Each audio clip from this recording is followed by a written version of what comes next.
బలిజాలు అన్ని రంగాలలో ముందు రావాల్సిన చారిత్రాత్మకమైన అవసరం ఎంతైనా ఉందని గ్రేటర్ రాయలసీమ మహాబలిజ సంక్షేమ సంఘం చైర్మన్ మరియు విద్యావేత్త మరియు పారిశ్రామికవేత్త కూడా అయిన డాక్టర్ మిద్దె శాంతిరాముడు పిలుపునిచ్చారు. ఉమ్మడి ప్రకాశం జిల్లాలోని మర్కాపురంలో 2 జిల్లాల గ్రేటర్ రాయలసీమ మహాబలిజ సంక్షేమ సంఘం ఆధ్వర్యంలో జరిగిన బలిజ చైతన్య సదస్సు డాక్టర్ మిద్దె శాంతిరాముడు ముఖ్య అతిథిగా పాల్గొన్నారు. ఈ సందర్భంగా సభకు నేతృత్వం వహించిన ఆయన మాట్లాడుతూ బలిజాలు సామాజికంగా, రాజకీయంగా, ఆర్థికంగా, విద్యాపరంగా, ఉపాధి పరంగా అన్ని రంగాలలో అభివృద్ధి సాధించి ప్రగతి పదంలో పయనింపజేసేందుకు 10 సూత్రాలను ప్రతిపాదించగా బలిజ ప్రజానీకం ముక్త కంఠంతో ఆహ్వానించింది. హర్షం ప్రకటించడం జరిగింది.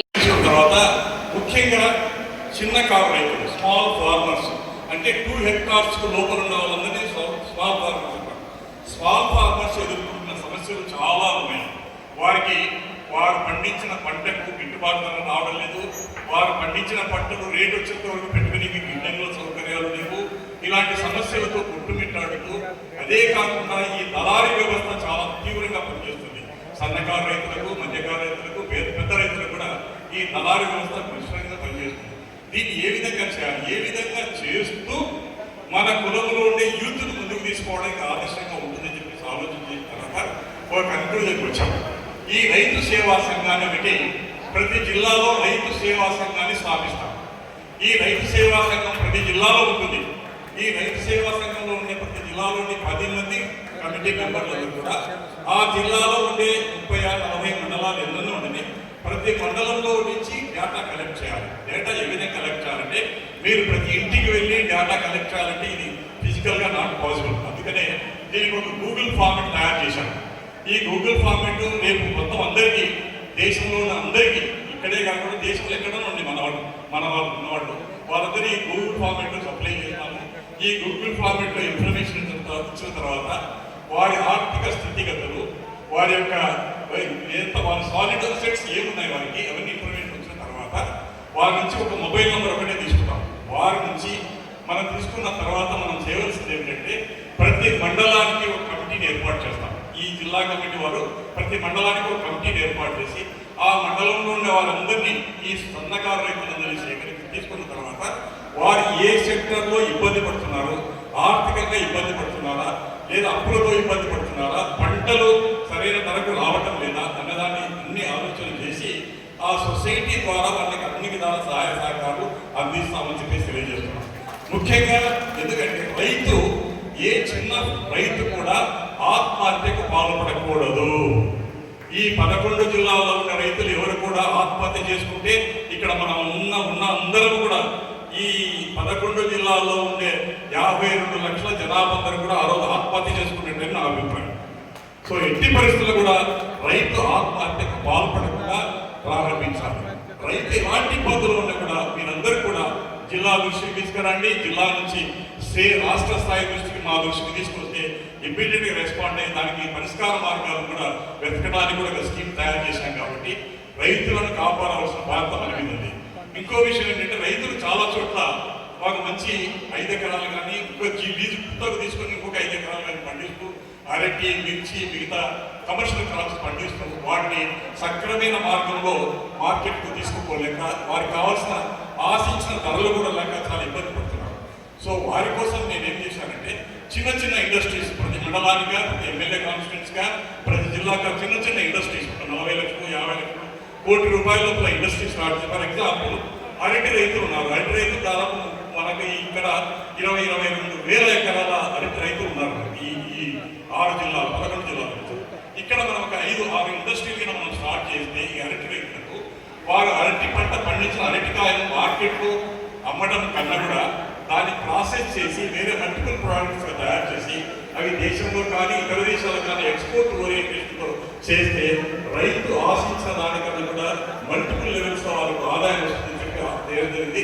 అందుకని కొంతమంది రైతులు ముందుకు వచ్చారు. ఆ ప్రాసెస్లు జరుగుతున్నాయి. కాబట్టి రైతులు ఒక అరటినే కాకుండా మిగతా ఏ విధమైన పంటలు, మొక్కజొన్న నుంచి చాలా ప్రోడక్ట్స్ 20-25 ప్రోడక్ట్స్ తీయచ్చు. ఆ ప్రోడక్ట్స్ అన్ని కూడా మనం తీసుకుంటున్నాం.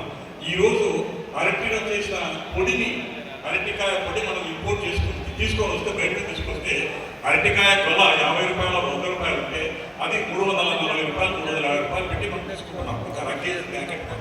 సో ఇలాంటి ప్రోడక్ట్స్ అని మనం తయారు చేసి చిప్స్ కానివ్వండి రకరకాల ప్రోడక్ట్స్ ఏర్పాటు చేశాం కాబట్టి అవన్నీ కూడా ఈ రైతుల నుంచి వచ్చిన విన్నపాలు వచ్చిన తర్వాత వాళ్ళ గ్రూప్ డిస్కషన్స్ మళ్ళీ కూడా ప్రతి జిల్లాలో ఒక మీటింగ్ పెట్టి వాళ్ళని ఐడెంటిఫై చేసి వారికి కావాల్సిన సహాయ సహకారాలు అందించడానికి ఈ ఫలిత మహాఫలిత సంక్షేమ సంఘం ఎల్లప్పుడూ వారి వెంట ఉంటుందని తెలియజేస్తున్నాం. అదేవిధంగా రెండవది education and health care. Second objective education health care. తెలుసు మన ఆంధ్ర రాష్ట్రంలో ప్రతి విద్యార్థి చదువుకోవాలని గవర్నమెంట్ యొక్క ఆశయం. స్టేట్ గవర్నమెంట్ కానీ సెంట్రల్ గవర్నమెంట్ కానివ్వండి వారి ఆశయం అంటే ప్రతి విద్యార్థి లిటరసీ రేట్ పెంచాలి. లిటరసీ రేట్ ఈ రోజు వరకు కూడా మనం చూస్తే 65-66% దాటిపోవడం లేదు. అందులోనూ బలిజ వంశీయుల యొక్క లిటరసీ రేట్ ఇంకా ఈ రోజు వరకు కూడా 63-64 మధ్యనే ఉంది. ఆ గ్యాప్ 3-4% గ్యాప్ నింపాలంటే మినిమం 10 ఏళ్ళు పడుతుంది, 1 డికేడ్ టైం పడుతుంది. సో నేను కోరేది ఏంటంటే దీన్ని కూడా ఒక జిల్లా స్థాయిలో కమిటీ పెట్టి ఏ విద్యార్థి అయినా కూడా ఏ కుటుంబంలో కూడా చదువు డ్రాప్ అవుట్ చేస్తే వారిని మళ్ళీ స్కూల్కు తీసుకెళ్ళి స్కూల్ కానీ కాలేజీలు కానీ టెక్నికల్ ఇన్స్టిట్యూషన్లు కానీ చేర్చి వారి సక్రమైన మార్గంలో తీసుకోవడానికి కూడా ఈ కమిటీ ఉపయోగపడుతుంది. అదేవిధంగా హెల్త్ కేర్ సెక్టర్లో చాలా ముఖ్యమైన విషయం ఇక్కడ ఇక్కడున్న వేదిక దగ్గర ఉన్న అందరికీ కూడా ఉమెన్కి అందరూ కూడా నేను రిక్వెస్ట్ చేసేది ఏంటంటే హెల్త్ కేర్ సెక్టర్లో మీరు ముందు భాగస్వామ్యం తీసుకోవాలి. ఎందుకు కోరుతున్నానంటే హెల్త్ కేర్ సెక్టర్లో మేజర్ డిఫెక్ట్ వచ్చేసి మన కులానికి వచ్చేసి టిఎఫ్ఆర్ అంటారు, టోటల్ ఫర్టిలిటీ రేట్ అంటారు, టిఎఫ్ఆర్ రేట్ అంటారు. టిఎఫ్ఆర్ రేట్ ఇండియా తీసుకుంటే 2.4-2.5 వచ్చింది. మన ఆంధ్రప్రదేశ్కి వస్తే 2.1 ఆర్ 1.9లోనే ఉంది టిఎఫ్ఆర్ రేట్. సో అందులో మన కులానికి వచ్చి తీసుకుంటే 1.5 అండి. అంటే ఒక ఉమెన్కు 1.5 చిల్డ్రన్ మాత్రమే మనకు ఈ 11 జిల్లాల్లో ఉన్నారు, ఉన్నారు. సో దాన్ని మనం పెంచాలి, ఫర్టిలిటీ రేట్ పెంచాలి. ఫర్టిలిటీ రేట్ పెంచాలంటే ఇక్కడ ఉన్న మహాతల్లందరూ కొంచెం ముందుకు తీసుకొచ్చి వాళ్ళ సంఘం వాళ్ళ ఈ సొసైటీ ఏదైతే ఉందో వారు భాగస్వామి ఈ ఫర్టిలిటీ రేట్ని పెంచితే డెఫినెట్గా ఒక డికేట్ కూడా మన యొక్క స్ట్రెంత్ సంఖ్యాబలం పెరుగుతుంది. పెరిగితే సంఖ్యాబలం ఎప్పుడు పెరుగుతుందో పెరిగిన రోజు నుంచి సంపద పెరగడం స్టార్ట్ అయిపోయింది. సంపదకు సంఖ్యాబలానికి చాలా సంబంధాలు ఉన్నాయి కాబట్టి ఈ సంఖ్యాబలాన్ని పెంచడానికి మహాతల్ల కథ నేను చేసే విన్నపం ఏమిటంటే వారికి సరైన టైంలో మన కులస్తుల పిల్లలకందరికీ ఆడపిల్లలు కానీ మగ పిల్లలు కానీ 26, 27, 30 సంవత్సరాల వరకు ఉండకుండా 23, 24 సంవత్సరాలను వాళ్ళని మ్యారేజ్ చేయించడానికి మీరు బాధ్యత తీసుకొని వారికి సక్రమైన మార్గంలో ముందుకు తీసుకోవడానికి మీరు ప్రయత్నం చేస్తే తప్పకుండా మన కోరిక ఫలిస్తుంది. ఒక శతాబ్దానికంతా దశాబ్దానికంతా కూడా మనం అనుకున్న టార్గెట్ రీచ్ అవడానికి ముందుకు పోతామని మీ అందరికీ తెలియజేస్తూ ఆశిస్తున్నాను. తల్లులందరూ ముందుకు రావాలి, దీనికోసం చేస్తే డెఫినెట్ ఉంటుంది. అదేవిధంగా హెల్త్ కేర్ సెక్టర్లో ఒక మెయిన్ ఆబ్జెక్టివ్. హెల్త్ కేర్ సెక్టర్లో మెయిన్గా ఉమెన్కు ఫస్ట్ ప్రయారిటీ ఇవ్వండి. ఉమెన్కి ఫస్ట్ ప్రయారిటీ అంటే ఆమె ఒకటి కన్సీవ్ అయిన రోజు నుంచి నెక్స్ట్ డెలివరీ అయ్యేంత వరకు వారికి అన్ని సదుపాయాలు తల్లులు లేకపోతే మన తల్లి లేకపోతే మనం లేవు. ఈరోజు ఈ సృష్టికర్తలు మనకు తల్లులే. ఆ తల్లులు గౌరవించాల్సిన బాధ్యత మన అందరికీ ఉంది. కాబట్టి వారికి గర్భం ధరించిన రోజు నుంచి డెలివరీ అయ్యేంత వరకు అన్ని సౌకర్యాలు ఈ 11 జిల్లాలంటే ఉమ్మడికి అంతా కూడా ₹1 ఖర్చు లేకుండా శాంతిరాముడు గారు స్వయంగా బాధ్యత తీసుకొని వారికి అందిస్తారని చెప్పి నేను తెలియజేస్తున్నాను. మీరు ఎక్కడున్నా ఏ జిల్లాలో ఉన్నా ఇవి డిస్ట్రిక్ట్ ఆఫీస్ నుంచి మాకు ఇన్ఫర్మేషన్ స్టేట్ ఆఫీస్కి వచ్చిన వెంటనే స్పందించి మీకు ఏ విధమైన సహాయ సహకారాలు కానీ మందులు కానీ ఆపరేషన్లు కానీ ₹1 ఖర్చు లేకుండా మీకు తీసుకుని రావడానికి కూడా ఈ సంఘం ఉపయోగపడుతుందని నేను చెప్తున్నాను. అదేవిధంగా హెల్త్ కేర్ సెక్టర్లో ఇంకొక అడుగు ముందుకేసి ఈ 11 జిల్లాల్లో కావాల్సిన హెల్త్కు కావాల్సిన అవేర్నెస్ క్యాంప్స్, ముఖ్యంగా చాలా అవేర్నెస్ క్యాంప్స్ మన కోవిడ్లో చూసాం. కొన్ని వేల మంది, దాదాపు 20-25 వేల మందిని ఒక శాంతిరామ్ రెడ్డి జనరల్ హాస్పిటల్ కాపాడి వాళ్ళ ప్రాణం రక్షించాం. అలా 25,000 మంది ఒక టౌన్లో ఒక జిల్లాలో సాగించే మొత్తం అన్ని చోట్ల రాష్ట్ర స్థాయిలో తీసుకుంటే కొన్ని లక్షల మంది సఫర్ అయి చనిపోయినారు. అలాంటి ముందుగా రాకుండా అవేర్నెస్ ప్రోగ్రామ్స్ క్లీన్నెస్ మీద మిగతా వాటి మీద ఈ ప్రోగ్రామ్ తీసుకురావడానికి కోసం ఈ 11 జిల్లాల్లో కూడా మీరు కోరిన వెంటనే మా టీమ్స్ దాదాపు 1000 మంది డాక్టర్లు మా దగ్గర వేరుపెట్టున్నారు కాబట్టి దాంట్లో ఒక 200 మంది డాక్టర్లు ప్రత్యేకించి డైలీ ఒక 4 విలేజెస్ పంపుతున్నారు. గడిచిన 10 సంవత్సరాల నుంచి కూడా ఆ 4 విలేజెస్ మొత్తం డేటా తీసుకొని వచ్చి వాళ్ళ ఇంప్రూవ్మెంట్ బాగా చేశారు. వాళ్ళకి హెల్త్ కేర్ సెక్టర్ ఎంత ఇంప్రూవ్ అయిందంటే అంత ఇంప్రూవ్ అయింది కర్నూలు జిల్లాలో. అదే ఇంపాక్ట్ను మిగతా జిల్లాలో కూడా తీసుకురావాలనే ఆశయంతోనే ఈ సంఘంలో ఈ ప్రతిపాదిక కూడా ఆబ్జెక్టివ్ కింద పెట్టడం జరిగింది అని చెప్పేసి మీకు తెలియజేస్తున్నాను. 100 రూపాయలు ఫీజు కట్టించి రిసీట్ ఆటోమేటిక్గా జనరేట్ అవుతుంది. మీకు 100 రూపాయలు కట్టినట్టు కూడా అది బ్యాంకు డైరెక్ట్ వెళ్ళిపోతుంది. కాబట్టి ఇది కట్టిన వెంటనే మీకు వచ్చేసి 48 అవర్స్ 72 అవర్స్ బేసిక్ అని కంపెనీ వాళ్ళ రూల్స్ ప్రకారం మీకు 3 లక్షల రూపాయల యాక్సిడెంట్ ఇన్సూరెన్స్ పాలసీ వస్తుంది. 3 లక్షల రూపాయల ఇన్సూరెన్స్ పాలసీ కూడా కేవలం 100 రూపాయలు కట్టిన సభ్యునికే కాదు, ఆ కుటుంబంలో 4 ఉంటే 5 మంది ఉంటే 6 మంది ఉంటే అందరికీ వర్తిస్తుంది. ఈ 6 మంది కుటుంబంలో ఏ ఒక్కరు ఇబ్బంది జరిగినా కూడా ఈ 3 లక్షల రూపాయల ఇన్సూరెన్స్ ఈ రాయలసీమలో ఉండే పల్లె బంధువులందరికీ వర్తిస్తుందని చెప్పి తెలియజేస్తున్నాను. నెక్స్ట్ పాయింట్ వచ్చేసి political awareness and aspirants committee. ఇది ప్రతి జిల్లాలో కమిటీ ఉంటుంది. పొలిటికల్ అవేర్నెస్ చాలా ఇంపార్టెంట్ సబ్జెక్ట్. ఎందుకంటే మనం స్టార్ట్ చేయడానికి మీటింగ్లో మా వాడు ఎమ్మెల్యే కావాలా, మా వాడు ఎంపీ కావాలా, వాడు ఎంపీపీ కావాలా, మా వాడు ప్రెసిడెంట్ కావాలని కాదు.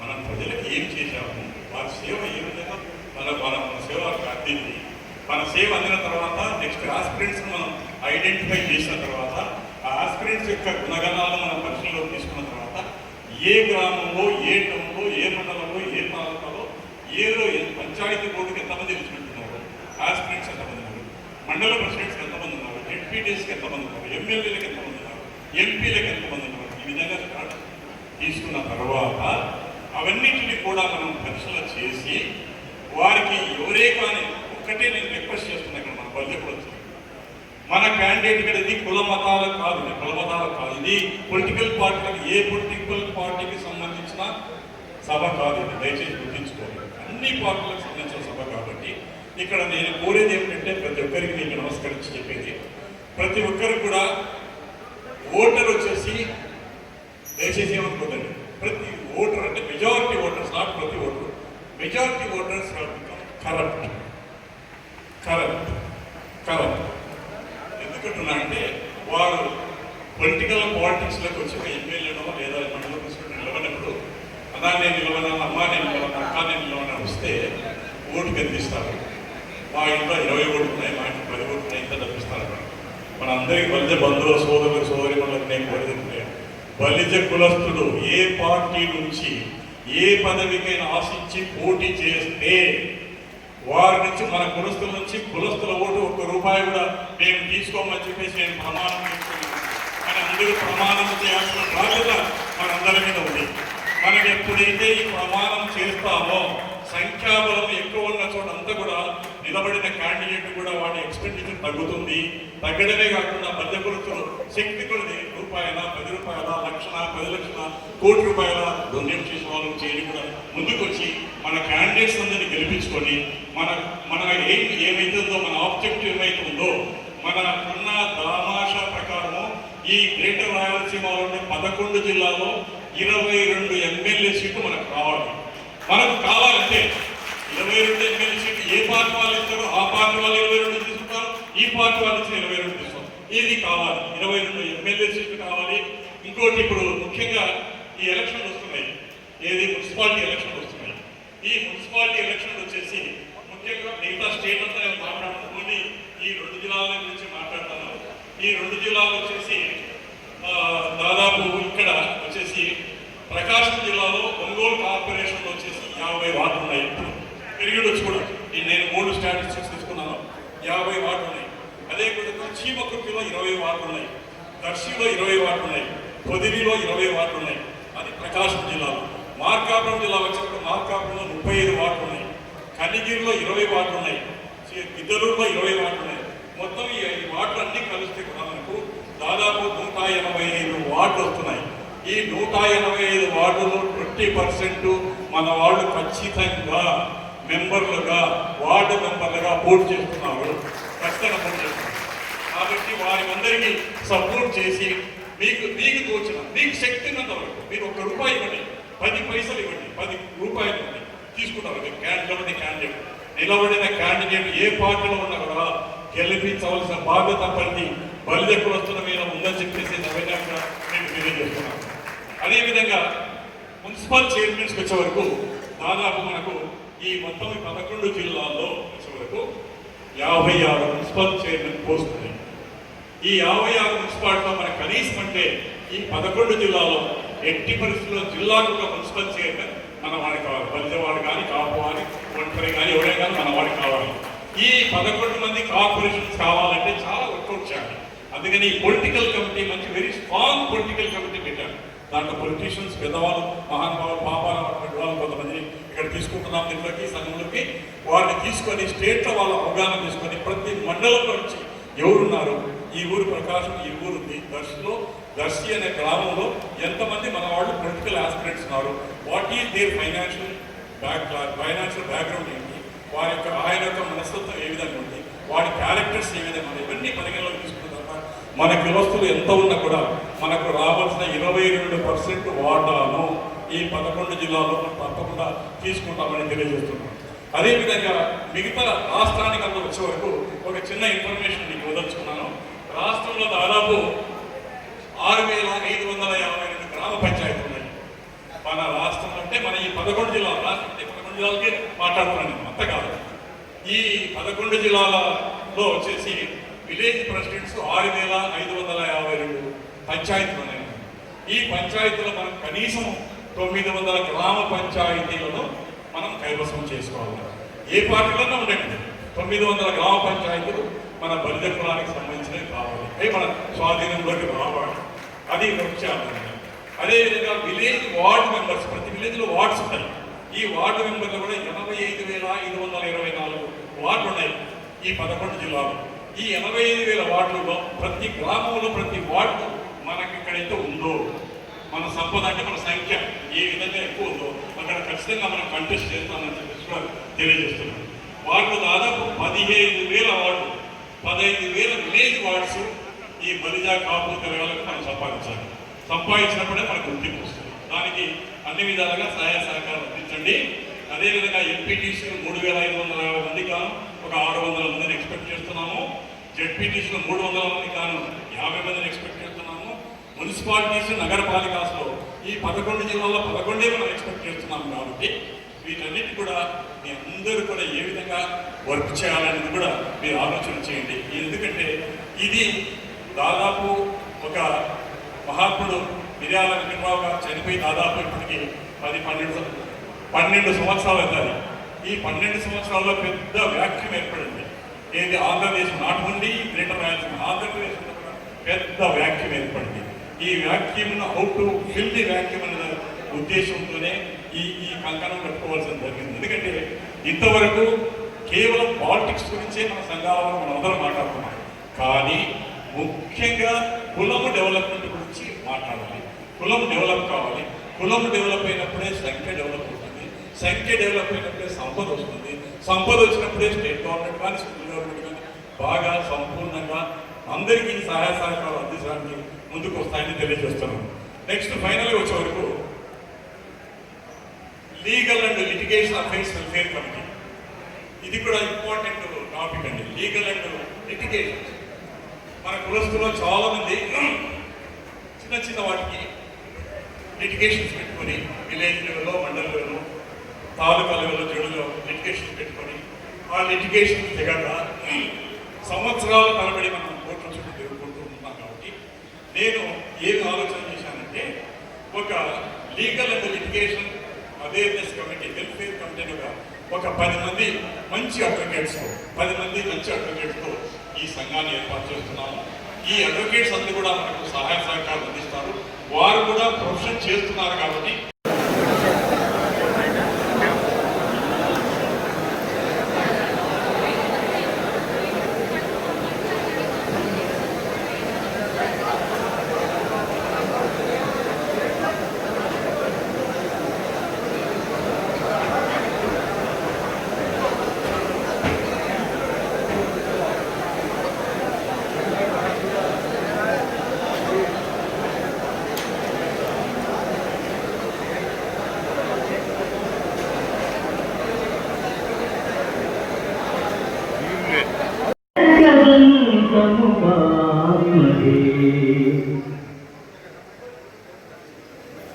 శాంతి